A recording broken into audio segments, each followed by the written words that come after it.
Hello. तो आज हम शुरू करते हैं क्लास 10th साइंस का 10th chapter light reflection and refraction. बहुत सारे क्वेश्चन पूछे जाते हैं और कुछ क्वेश्चन हम डिस्कस करेंगे इस वीडियो में और बेसिक्स पे भी बात करेंगे। और वीडियो शुरू करने से पहले मेरी एक सबको एडवाइस है कि अपने जितने भी दिन मिले हुए हैं, क्लास 10th का एग्जाम 4 तारीख को है साइंस का, जो भी दिन मिले हुए हैं उसमें खूब अच्छे से पढ़ने की कोशिश करिए। और मेरी सलाह यह है कि किताब से पढ़िए। अभी क्या होगा, इसमें भी कई बच्चे जो हैं वीडियो देख रहे होंगे, अपना ऑनलाइन क्लासेस और वन शॉट वीडियोस पे लगे होंगे, उससे कोई फायदा नहीं होने वाला है। जितना आपकी किताब में लिखा हुआ है, जितना आपके टीचर से पढ़ाया हुआ है, उसी को पढ़ें और खूब याद करें। कम से कम 10 से 12 घंटे की स्टडी तो होनी चाहिए, क्योंकि पहला बोर्ड है ये आपके जीवन का और ये बहुत अच्छा होना चाहिए। हम चाहते हैं जब रिजल्ट आपका आपके हाथ में हो तो आपको बहुत खुशी मिले उस समय। तो मेरी एक एडवाइस है कि अपने पूरे टाइम को यूटिलाइज करें अपने कंटेंट को याद करने में और जो पढ़ी हुई चीज़ों को रिवाइज करने में। तो शुरू करते हैं लाइट चैप्टर रिफ्लेक्शन रिफ्रैक्शन। बहुत जल्दी जल्दी बेसिक से चीज़ें बताऊंगा। ये हमारा प्लेन मिरर है, कोई भी ऐसा सरफेस जिसपे लाइट पड़ती हो और वहां से रिफ्लेक्ट हो जाती हो। तो लाइट का पड़ना या जो लाइट रे ये दिख रही है हमें, the ray of light which is falling on the surface, that is called incident ray. Incident ray, and which is reflected is called reflected ray. Reflected ray. If I draw normal here, this is angle of incidence and this is angle of reflection. Angle of incidence और angle of reflection. So there are two laws of reflection. Reflection के दो law हैं। पहला law क्या है? पहला law है incident ray, reflected रे, normal lie at the same point, lie at same point means where the incident ray falls at the same point it reflect। ऐसा नहीं लाइट यहाँ पे पड़ रही तो रिफ्लेक्शन कहीं और से हो रहा है, ऐसा नहीं हो रहा है। जहाँ पे लाइट पड़ रही उसी पॉइंट से रिफ्लेक्शन हो रहा है, उसी पॉइंट में नॉर्मल ड्रॉ किया हुआ है। तो दूसरा लॉ क्या होगा? दूसरा लॉ होगा angle of incidence is equal to angle of reflection. ये जो एंगल ऑफ इंसिडेंस है ये एंगल ऑफ रिफ्लेक्शन के बराबर। अगर ये एंगल 30 डिग्री का है तो ये भी 30 डिग्री का ही होगा। ये दो लॉज है।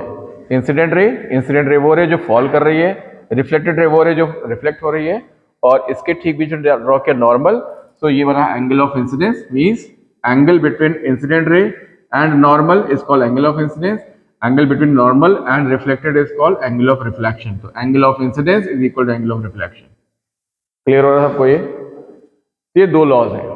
अब ये लॉ ऑफ रिफ्लेक्शन किसी भी सरफेस में फॉलो करेंगे, चाहे वो प्लेन सरफेस हो, चाहे वो कर्व सरफेस हो, कैसा भी सरफेस हो, अगर रिफ्लेक्शन हो रहा है तो ये दो नियम जरूर लग रहे होंगे वहां पर। ठीक।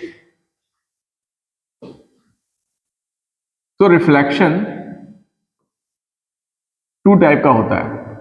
टाइप्स ऑफ रिफ्लेक्शन देखेंगे तो टू टाइप्स का हो रहा है। एक तो होता है रेगुलर रिफ्लेक्शन और एक होता है इररेगुलर रिफ्लेक्शन।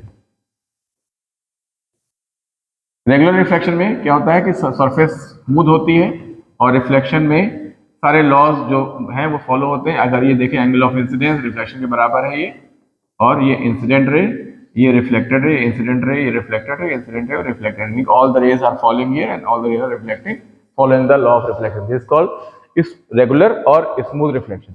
इररेगुलर रिफ्लेक्शन क्या होता है? अगर सरफेस रफ है तो लॉ ऑफ रिफ्लेक्शन यहाँ पर क्लियरली फॉलो नहीं हो रहा है, एंगल ऑफ इंसिडेंस कहीं पर भी है, एंगल ऑफ कुछ भी हो रहा है, तो इस केस में यहाँ पर जो रिफ्लेक्शन हो रहा है ये है इररेगुलर और हम कह सकते हैं रफ रिफ्लेक्शन। ये रफ सरफेस के लिए है और ये स्मूथ सरफेस के लिए है। ठीक। तो टाइप ऑफ रिफ्लेक्शन हो गया दो हमारे, इररेगुलर और रेगुलर। नेक्स्ट आते हैं, अगर सरफेस हमारा कर्व है, if I take a curve surface, and is polish from outside, तो ये हमारा चूंकि दबा हुआ है तो इसको बोलेंगे कॉनकेव मिरर है, ये मिरर, कॉनकेव मिरर। और अगर ये सरफेस पॉलिश यहां पे की जा रही है और रिफ्लेक्टिंग सरफेस हमारा बाहर की तरफ बल्जिंग है, ये बाहर की तरफ निकला हुआ है, बल्जिंग आउटसाइड है, तो ये हो जाएगा हमारा convex mirror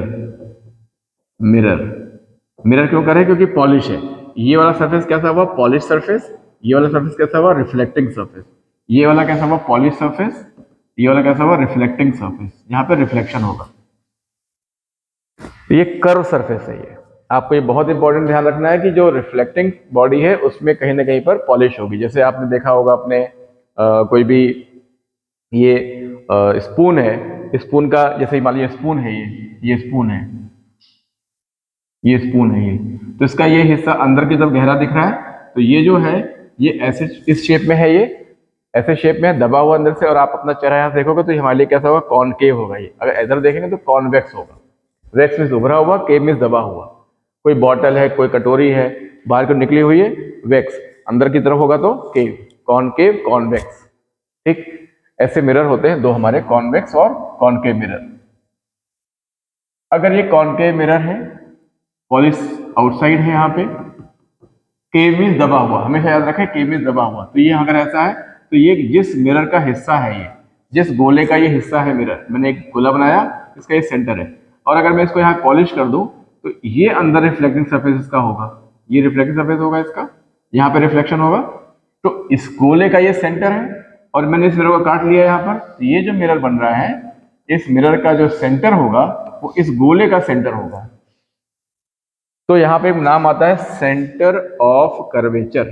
centre of curvature क्या हुआ, सेंटर ऑफ कर्वेचर उस गोले का हिस्सा है, या सेंटर ऑफ कर्वेचर उस गोले का सेंटर है जिसका ये मिरर हिस्सा है। कैसे बोलेंगे इसे, इसे बोलेंगे the centre of curvature of a mirror is the centre of that sphere of which the mirror is a part. Centre of curvature उस स्फीयर का हिस्सा है, या उस स्फीयर का सेंटर है जिसका मिरर हिस्सा है। The mirror is spherical, so it has a center also. Clear? अब चाहे अगर मैंने इस पे पॉलिश यहां से कर दिया तो ये रिफ्लेक्टिव सरफेस हो गया, ये तो ये वाला कैसा हो गया हमारा, कॉन्वेक्स मिरर। ये हो गया कॉन्वेक्स और ये वाला हो गया कॉन्केव। तो इस वाले कॉन्वेक्स मिरर का भी सेंटर ऑफ कर्वेचर यही होगा। तो यहाँ पे याद रखने वाली बात यह है कि अगर हमारा कॉन्वेक्स है ये, तो जिस तरफ पॉलिश है वो तो हो गया पॉलिश सरफेस, और उसका उल्टा होगा रिफ्लेक्टिंग सरफेस। तो रिफ्लेक्टिंग सरफेस की तरफ होता है centre of curvature concave mirror में, और रिफ्लेक्टिंग सरफेस के बाहर होता है, सॉरी पॉलिश सरफेस के अंदर होता है centre of curvature in the case of convex mirror. Convex mirror में centre of curvature polish surface की तरफ होता है, और कॉनकेव मिरर में सेंटर ऑफ कर्वेचर आपका होता है रिफ्लेक्टिंग सरफेस की तरफ। ये बहुत इंपॉर्टेंट है, तुमको क्लियर हो रहा है? ये सेंटर ऑफ कर्वेचर इस मिरर का सेंटर कहाँ होगा, जिस तरफ हमारा रिफ्लेक्टिंग सरफेस है इस तरफ होगा कहीं ना कहीं। और ये जो कॉन्वेक्स है, जो मिरर बाहर की ओर उभरा हुआ है, इसका centre of curvature polish surface की तरफ है, पीछे होगा उसके। तो सेंटर ऑफ कर्वेचर क्या हुआ, centre of curvature is the centre of the sphere of which the mirror is the part. ठीक, ये एक डेफिनेशन बहुत इंपॉर्टेंट है। दूसरा, अगर ये हमारा कॉनकेव मिरर है, इसका ये सेंटर ऑफ कर्वेचर है, और इसके सेंटर से मैं यहाँ पे लाइन ड्रॉ करता हूँ, यहाँ पर ये वाला हो गया हमारा पोल, ये हो गया pole. Mid point of mirror is called pole of the mirror, this is called centre of curvature. तो सेंटर ऑफ कर्वेचर और पोल को जो लाइन मिलाती है इसको हम बोलते हैं principal axis, is called principal axis, centre of curvature and pole. अब if the light falls on this mirror, light यहाँ मिरर में पड़ती है, तो जब लाइट यहाँ मिरर पड़ेगी तो रिफ्लेक्शन के बाद ये कहाँ से गुजरेगी, फोकस से गुजरेगी। It will pass through the focus. ये पहला रूल है कि if the light is parallel to principal axis, अगर लाइट प्रिंसिपल एक्सिस के पैरेलल है, अगर लाइट प्रिंसिपल एक्सिस के पैरेलल है तो रिफ्लेक्शन के बाद ये कहाँ से जाएगी, फोकस से जाएगी। It pass through the focus.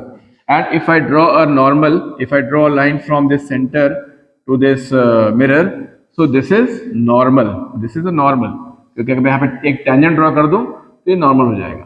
तो ये वाला हो गया एंगल ऑफ इंसिडेंस, और ये हो गया एंगल ऑफ रिफ्लेक्शन, एंगल आई और एंगल आर, जो कि हमारा लॉ ऑफ रिफ्लेक्शन था। Is it clear? क्योंकि आपने पढ़ रखा होगा मैथ्स में कि अगर हम किसी भी स्फीयर से या सर्कल के सेंटर से कोई लाइन ड्रॉ करते हैं यहाँ पे, और इस पर एक टेंजेंट ड्रॉ कर दें ऐसे, तो ये होता है परपेंडिकुलर, ये सेंटर हो गया इसका। सेम वही चीज है, इस मिरर का सेंटर ऑफ कर्वेचर ये है। अब इससे जब लाइन ड्रॉ करोगे आप यहाँ पर और एक टेंजेंट ड्रॉ करोगे तो ये हो जाएगा परपेंडिकुलर। क्लियर? सो ये हो जाएगा नॉर्मल, और इस नॉर्मल से जो एंगल बनाएगा ये एंगल ऑफ इंसिडेंस, ये रिफ्लेक्टेड रे है, ये angle of reflection. Law of reflection follow हो रहा है, incident ray, reflected ray, they are point at the same point and angle of incidence is equal to angle of reflection. Clear? तो क्या बताया हमने यहाँ पे? हमने बताया कि अगर कोई कॉनकेव मिरर है, उसका ये प्रिंसिपल एक्सिस है, अगर कोई लाइट रे प्रिंसिपल एक्सिस के पैरेलल जाती है तो वो फोकस से गुजरती है। ये हो गया फोकस और ये हो गया centre of curvature. Clear? Centre of curvature से पोल तक की डिस्टेंस को हम बोलेंगे radius of curvature, this called radius of curvature R, और ये जो डिस्टेंस होगी इसको बोलेंगे फोकल लेंथ। तो फोकल लेंथ और रेडियस ऑफ कर्वेचर क्या रिलेशन होता है? F is equal to R by 2। Focal length radius of curvature का आधा होती है। अगर यहां से लेकर यहां तक डिस्टेंस 14 है तो ये 7 होगा। बहुत इंपॉर्टेंट रिलेशन है फोकल लेंथ और रेडियस ऑफ कर्वेचर में। क्या रिलेशन है? Focal length is half of radius of curvature. अगर किसी क्वेश्चन में दिया हुआ है कि the radius of curvature of mirror is 21, तो उसका फोकल लेंथ कितना होगा? 10.5। अगर दिया हुआ है रेडियस ऑफ कर्वेचर 11, तो उसका फोकल लेंथ कितना होगा? 5.5। अगर रेडियस ऑफ कर्वेचर दिया हुआ है 30, तो फोकल लेंथ कितना होगा? 15। अगर फोकल लेंथ दिया हुआ 15, तो रेडियस ऑफ कर्वेचर कितना होगा? 30। बिल्कुल सिंपल सा फॉर्मूला है यहाँ पे, F is equal to R by 2 और R is equal to 2F। आपको क्लियर हो रहा है ये? ठीक। तो अभी हमने बात की कॉन्वेक्स मिरर की, कॉनकेव मिरर की, सेंटर ऑफ कर्वेचर की और फोकल लेंथ की और रेडियस ऑफ कर्वेचर की। रेडियस ऑफ कर्वेचर क्या है? Radius of curvature radius of the sphere of which the mirror is a part. ये हो गया। Focal length is the distance of focus from the pole. Pole से focus तक की दूरी को बोलते हैं फोकल लेंथ। क्लियर? नेक्स्ट आइए, ये हमारा कॉनकेव मिरर है। फिर से देखिए, ये पोल हो गया, ये हमारा सेंटर हो गया, यहां से लेके यहां तक रेडियस ऑफ कर्वेचर हो गया। लाइट यहां से जाएगी प्रिंसिपल एक्सिस के पैरेलल और फोकस से गुजरेगी, तो ये फोकस हो गया, ये हो गया फोकल लेंथ और ये हो गया रेडियस ऑफ कर्वेचर। इस तरीके से अगर मैं देखूं तो ये कॉन्वेक्स मिरर है, उभरा हुआ मिरर है, पॉलिश सरफेस अंदर है इसका, ये यहाँ पे प्रिंसिपल एक्सिस हो गया, ये इसका सेंटर ऑफ कर्वेचर है, ये इसका पोल है, लाइट रे जाती है प्रिंसिपल एक्सिस के पैरेलल। देखिए बहुत ध्यान से, प्रिंसिपल एक्सिस के पैरेलल लाइट रे जा रही है और ये जब यहाँ पे फॉल होगी तो ये चूंकि ये पॉलिश सरफेस है तो रिफ्लेक्ट कर जाएगी, ये रिफ्लेक्टेड रे हो गई। This is reflected ray and this is incident ray. अब मैं यहां से लाइन ड्रॉ करूं जो कि इसके सेंटर पे जाएगी, तो सेंटर पे जाएगी तो ये हो गया नॉर्मल, ये वही मेथड लग रहा है, ये हो गया एंगल ऑफ इंसिडेंस, ये हो गया एंगल ऑफ रिफ्लेक्शन, और ये एंगल ऑफ इंसिडेंस, ये एंगल ऑफ रिफ्लेक्शन। तो लॉ ऑफ रिफ्लेक्शन यहाँ भी फॉलो हो रहा है। बस ध्यान देने वाली बात है कि यहाँ पे लाइट रे जो इंसिडेंट रे है वो प्रिंसिपल एक्सिस के पैरेलल होकर के फोकस से गुजर रही है, और यहाँ पर इंसिडेंट रे जब यहाँ पे जा रही है तो ये टकरा के वापस लौट जा रही है, तो इसको पीछे बढ़ाने पर ये कहीं ना कहीं यहाँ पे कहीं मिलेगी, ये यहाँ पे कहीं मिल रही है, यानी कि लग रहा है कि ये फोकस से आ रही है, फोकस से आ रही है। देखिए ये फोकस से ऐसे आ रही है, यहाँ पे क्या हुआ? फोकस की तरफ जा रही है, ये एरो लगा दो वैसे तो फोकस की तरफ जा रही है, तो यहाँ पे लाइट रे मिल रही है, तो ये जो फोकस होगा इस फोकस को बोलेंगे real focus. This is a real focus. ये कैसा है? हमको पीछे बढ़ाना पड़ रहा है, तो this is virtual focus, virtual focus. Clear? तो कॉनकेव मिरर के केस में लाइट अपने आप मिल रही है फोकस पे, यहाँ पर इसको पीछे बढ़ाना पड़ रहा है, यानी कि ऐसा लग रहा है कि लाइट यहाँ पे मिलेगी, लाइट यहाँ से निकल के आ रही है, ये फोकस हमारा वर्चुअल है, आभासी फोकस। लग रहा, ऐसा लग रहा है कि वहां से लाइट आ रही होगी, यहाँ पर एक्चुअल में मिल रहा है। Real focus, virtual focus. Virtual focus in the case of convex mirror and real focus in the case of concave mirror. Clear? अब ये हमारा कॉनकेव मिरर है। हमने फर्स्ट रे की बात की, अगर फर्स्ट रे देखें तो प्रिंसिपल एक्सिस के पैरेलल गई, कहां से लौट रही है? फोकस से। This is focus. दूसरी रे देखें, इसी में ये फर्स्ट रे हो गई। दूसरी रे देखें, अगर वो फोकस से जा रही है, अगर कोई रे फोकस से जा रही है तो प्रिंसिपल एक्सिस के पैरेलल हो जाएगी, ये हमारी सेकेंड रे हो गई। थर्ड रे देखिए, अगर कोई रे इंसिडेंट होती है इसके पोल पर तो ये यहीं से लौट जाएगी और ये लॉ ऑफ रिफ्लेक्शन फॉलो करेगा, तो ये हो जाएगा एंगल ऑफ आई, ये हो जाएगा एंगल आर। ये क्या जाने वाली और ये आने वाली। मैं एक ही में आपको चारों रे सिखा दे रहा हूं, ये तीसरी रे हुई। ठीक है? और फोर्थ रे हमारी है, ये सेंटर ऑफ कर्वेचर है इसका। अगर कोई लाइट रे सेंटर ऑफ कर्वेचर से जाती है तो ये वहीं से वापस आ जाती है, ये हमारी फोर्थ रे हो गई। There are 4 rays in this diagram. पहली रे देखिए फिर से, if the light ray is parallel to principal axis after reflection come from focus. If the light ray is coming to focus after reflection, become parallel to principal axis. Third ray, if the light ray is falling at the pole of the mirror, it follows law of reflection. And if the light ray is passing through center of curvature, it retraces. देखिए ये light ray आ रही है और इसी से वापस चली जा रही है। There are the 4 rays and this is part of NCERT. If you see your NCERT, you will get this diagram. This is very important. Video को पॉज करके बस पे फोकस कर लीजिए, बना लीजिएगा इसको अपने आप। 3-4 बार बनाओगे तो आपको याद हो जाएगा अच्छे से। ठीक, नेक्स्ट आते हैं कॉनकेव मिरर पे, सॉरी कॉन्वेक्स मिरर पे। Convex mirror, this is principal axis, this is centre of curvature, this is pole. एक तो पहली लाइट रे क्या हुई, प्रिंसिपल एक्सिस के पैरेलल रिफ्लेक्ट हो गई, पीछे बढ़ाया हमने, ये फोकस हो गया, ये हो गया फोकल लेंथ, और ये हो गया हमारा रेडियस ऑफ कर्वेचर आर, ये हो गया। तो if the light ray principal axis के पैरेलल होगी तो रिफ्लेक्ट हो जाएगी। अगर लाइट रे पोल पे पड़ेगी, पोल पे पड़ रही है तो यहीं से रिफ्लेक्ट हो जाएगी, एंगल ऑफ इंसिडेंस, ये एंगल ऑफ रिफ्लेक्शन हो गया। और अगर कोई लाइट रे सेंटर ऑफ कर्वेचर की तरफ जा रही है तो ये यहीं से जाएगी, यहीं से वापस आ जाएगी। वो सारी चीजें वो जो उसमें कॉनकेव मिरर में देखी हम लोगों ने, सारी चीजें यहाँ पे कॉन्वेक्स मिरर में दिख रही है। There are 4 rays. आपको बहुत इंपॉर्टेंट 4 रे याद करना। पहली रे हमारी पैरेलल होगी, दूसरी हमारी पोल पे जाएगी, तीसरी सी पे जाएगी, और चौथी हमारी फोकस से हो जाएगी, तो फोकस से वापस निकल जाएगी। ठीक, तो ये हमारा 4 रे का बनाने का तरीका हो गया। Next, image formation. Image formation,